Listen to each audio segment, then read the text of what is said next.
I've jumped into my normal Mailchimp account rather than my dummy test account that I've been showing you the videos in, just so that I can show you what happens after you send a campaign.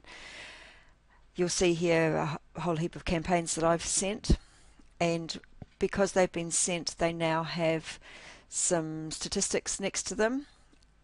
So for example, this latest one that I sent, Goal Getters Workshop invitation, I sent to 60 subscribers. There's been a 40% open rate and 10% click rate. I'd sent a previous one to the same people, but I'd made a mistake in it. So the first one went out with a higher click rate and a higher open rate.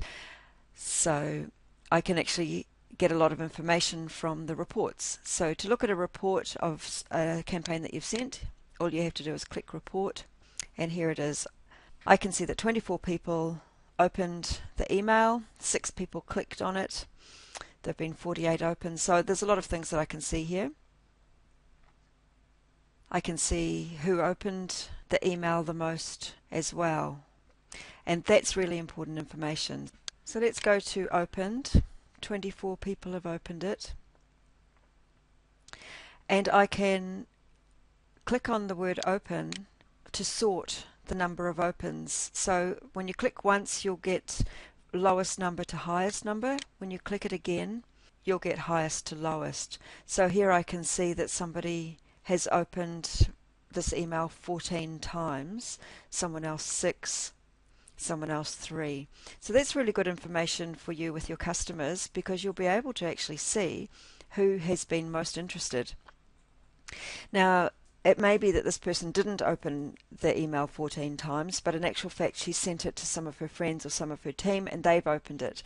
So every time somebody clicks show images, you know, when you get an email and it says click here to show images or show remote content, as soon as somebody clicks on that so that they can see all the pictures in your newsletter, then Mailchimp knows that it's been opened. If they don't click show images or show remote content, Mailchimp doesn't know that it's been read. So somebody could have read all of the words in your email without seeing the pictures, and it will show up as not being opened.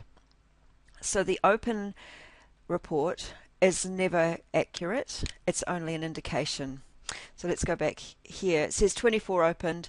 There will be more people than that opened it, but they didn't look at the pictures. So one of our jobs in our newsletters is to try and make it compelling enough for people to want to see the pictures. Because if they click to see pictures, we will know that it was opened. Now let's have a look at the links that were clicked. So I had quite a few links in my email, and I can see how many clicks they got. So some have got no clicks and some have got a few. If I go down to where the links are, I can actually click on a particular link and find out exactly who clicked on it and how many times. So let's look here. There's been 2 clicks on this one, and they were both by the same person, and this person clicked twice.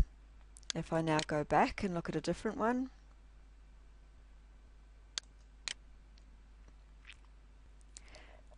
there have been 3 people that have clicked on this particular link, and one person's clicked twice. So you can get some fantastic information from this.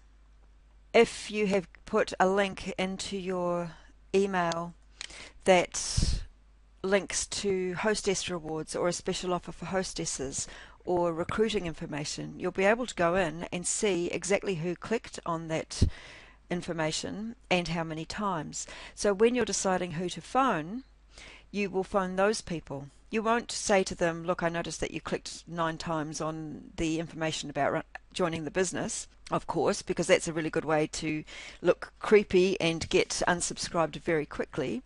But what you can do is, instead of looking at your list of 400 people and wondering who on earth am I going to call, you can now be very targeted in who you call. You'll be calling people who were interested enough to at least click on the link.